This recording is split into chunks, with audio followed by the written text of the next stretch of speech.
चंद्रयान-3 की ऐतिहासिक सफलता के बाद अब भारत के इसरो का डंका पूरी दुनिया में बज रहा है। हर एक देश भारत की स्पेस कंपनी इसरो के साथ काम करना चाहता है। इसी की एक झलक आपको चंद्रयान-4 मिशन में देखने को मिलेगी, जब भारत के इसरो के साथ जापान की स्पेस कंपनी जाक्सा, अमेरिका की स्पेस एजेंसी नासा और यूरोप की स्पेस एजेंसी ESA मिलकर चांद पर एक मिशन भेजेंगी, जिसका नाम ल्यूपेक्स रखा गया है। पूरा नाम जाने तो lunar polar exploration mission. Bharat में ये मिशन चंद्रयान-4 के नाम से जाना जाएगा। ल्यूपेक्स असल में अंतरराष्ट्रीय मिशन है, जिसे मुख्य रूप से इसरो और जापानी स्पेस एजेंसी जाक्सा मिलकर कर रहे हैं। जाक्सा चांद पर चलने वाला रोवर बनाएगी, इसरो लैंडर बनाएगी, नासा और यूरोपियन स्पेस एजेंसी इसमें लगने वाले ऑब्जर्वेशन इंस्ट्रूमेंट्स बनाएंगे। ये यंत्र रोवर के ऊपर लगे होंगे। सभी स्पेस एजेंसियों के साथ इसरो की डील फाइनल हो चुकी है और चारों स्पेस एजेंसियां तेजी से चंद्रयान-4 की तैयारियों में जुट गई हैं। अब आप खुद से सोच सकते हैं, जब दुनिया की 4 बड़ी स्पेस एजेंसियां एक साथ किसी मिशन में लग जाएं, तो वो मिशन कितना बड़ा होगा और उसकी खोजें पूरी दुनिया में क्या छाप छोड़ेंगी। ल्यूपेक्स मिशन में चांद के दक्षिणी ध्रुव पर घुप अंधेरे में लैंडर रोवर उतारा जाएगा, लेकिन चंद्रयान-4 के लैंडर और रोवर चंद्रयान-3 से बेहद एडवांस होंगे। ये चांद पर ऐसी खोज करेंगे जिससे पूरी दुनिया आश्चर्यचकित हो जाएगी। चंद्रयान-4 को दक्षिणी ध्रुव के ऐसे इलाके में उतारा जाएगा जहां कभी सूरज निकलता ही नहीं है, और इस बार ये मिशन 14 दिन तक नहीं बल्कि महीनों तक चलने वाला है, जिसमें चांद के इतिहास से लेकर वर्तमान के बारे में सब कुछ पता लगाने का प्रयास होगा। इस मिशन के रोवर के अंदर ऐसे यंत्र लगाए जा रहे हैं जिसके माध्यम से चंद्रयान-4 का रोवर चांद की सतह पर लगभग 4 फुट 11 इंच गहरा एक गड्ढा खोदेगा, जिससे पता लगाया जा सके कि चांद की जमीन के नीचे क्या क्या मौजूद है। साथ ही इस गड्ढे की मिट्टी को वापस से पृथ्वी पर लाया जाएगा, यानी जैसे चंद्रयान-3 के लैंडर को वापस पृथ्वी पर लाने का कोई प्लान नहीं है, और ये जब तक काम करेंगे तब तक इसरो को डाटा भेजेंगे और उसके बाद चांद की सतह पर ही निष्क्रिय हो जाएंगे। लेकिन चंद्रयान-4 मिशन में ऐसा बिल्कुल नहीं होगा। चंद्रयान-4 मिशन का लैंडर काफी एडवांस होगा। लैंडर अपने प्रयोग करने के बाद चांद की सतह से बहुत सारे सैंपल्स लेकर वापस उड़ेगा और पृथ्वी पर वापस आएगा। इसकी एक झलक आपने कुछ दिन पहले देखी थी, जब चंद्रयान-3 को इसरो ने चांद की सतह पर वापस उड़ाया और उसकी लैंडिंग की जगह बदल दी। ये प्रयोग चंद्रयान-4 मिशन के लिए किया गया था, यानी इस बार हमारा चंद्रयान चांद पर जाएगा भी और वहां से बहुत सारे सैंपल्स लेकर पृथ्वी पर वापस आएगा भी। इस मिशन का लैंडर इसरो को बनाना है, इसलिए इसरो ने इस प्रयोग को अंजाम दिया। चंद्रयान-4 मिशन का रोवर जो जापान बना रहा है, ये भी बहुत ही एडवांस होगा। ये लगभग 4 फुट जमीन खोदने के साथ साथ चांद की रातों में काम करने के लिए भी बनाया जा रहा है।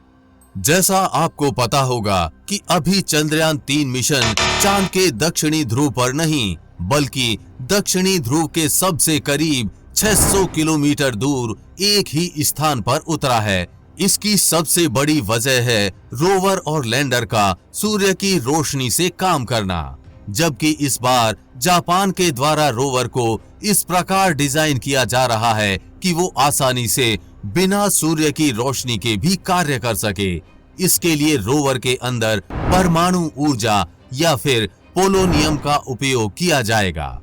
इसलिए इस बार चंद्रयान-4 की लैंडिंग चांद पर दक्षिणी ध्रुव के पास नहीं बल्कि घुप अंधेरे वाले दक्षिणी ध्रुव पर ही होगी। जैसा कि हम आपको बता चुके हैं कि चंद्रयान-4 का रोवर चांद की सतह पर 1.5 मीटर या 4 फुट 11 इंच गहरा गड्ढा खोदेगा। गड्ढा खोदने से पहले रोवर मिट्टी के अंदर मौजूद पानी की खोज करेगा। इसके लिए वो लेजर तकनीक की मदद लेगा। लेजर को जब मिट्टी के अंदर पानी की मौजूदगी दिखाई देगी, तब वो अपने ड्रिलिंग मशीन के जरिए मिट्टी का सैंपल जमा करेगा। उसके बाद उस सैंपल को वो अपने अंदर मौजूद एक यंत्र में डालकर उसकी जांच करेगा। इस जांच से ये पता चलेगा कि चंद्रमा की सतह के नीचे पानी का खजाना मौजूद है या नहीं। इस मिशन में ग्राउंड पेनेट्रेटिंग रडार GPR का इस्तेमाल भी होगा। इसके माध्यम से जमीन के अंदर 1.5 मीटर तक बिना खोदे ये पता लगा लेगा कि जमीन के नीचे क्या मौजूद है। जैसे हमारा चंद्रयान 3 का रोवर लैंडर से सिर्फ 500 मीटर दूर तक जा सकता है, लेकिन इस बार रोवर को इस प्रकार डिजाइन किया जा रहा है कि वो लैंडर से 15 से 20 किलोमीटर की दूरी आसानी से तय कर सके।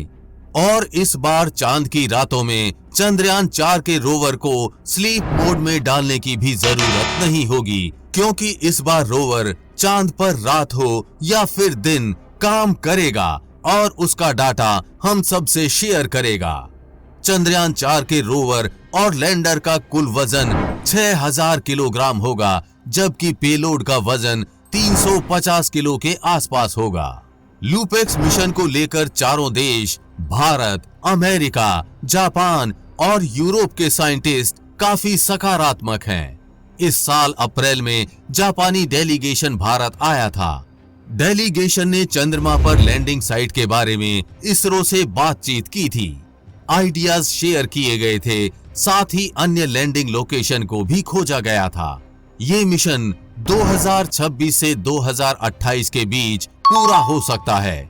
इस मिशन के बारे में केवल अभी यही जानकारियां सामने आई हैं। ये मिशन इससे भी कहीं ज्यादा एडवांस हो सकता है। चंद्रयान 4 में रोवर और लैंडर ही भेजे जाएंगे। इस मिशन में इंसानों को भेजने का कोई प्लान नहीं है। चंद्रयान 4 मिशन में इंसानों को भेजने वाली खबरें महज एक अफवाह है, लेकिन इसरो चांद पर इंसानों को जरूर भेजने वाला है, लेकिन वो मिशन सिर्फ नासा के साथ मिलकर होगा, जिसका नाम आर्टेमिस मिशन है। इसके लिए इसरो ने नासा के साथ हाथ मिला लिया है, जिसकी जानकारी नासा द्वारा भी पब्लिक कर दी गई है। अगर आप इस नासा के आर्टेमिस मिशन के बारे में और अच्छे से समझना चाहते हैं, तो उस वीडियो का लिंक नीचे कमेंट बॉक्स में दिया गया है, वहां से जाकर आप ये वीडियो देख सकते हैं। आपको इस वीडियो में दी गई चंद्रयान 4 मिशन के बारे में जानकारी कैसी लगी, नीचे कमेंट बॉक्स में लिखकर बताना ना भूलें। तो हम उम्मीद करते हैं कि आपको ये जानकारी अच्छी लगी होगी। इस वीडियो को अपने दोस्तों और रिश्तेदारों में शेयर कीजिए। आगे भी ऐसी इंफॉर्मेटिव वीडियोस आती रहेंगी, इसलिए अपडेटेड रहने के लिए चैनल को सब्सक्राइब करके बेल नोटिफिकेशन ऑन जरूर कर लें। वीडियो को लाइक और शेयर करना ना भूलें। जल्द ही मिलेंगे ऐसी ही इंफॉर्मेटिव वीडियोस के साथ। तब तक के लिए जय हिंद, जय भारत।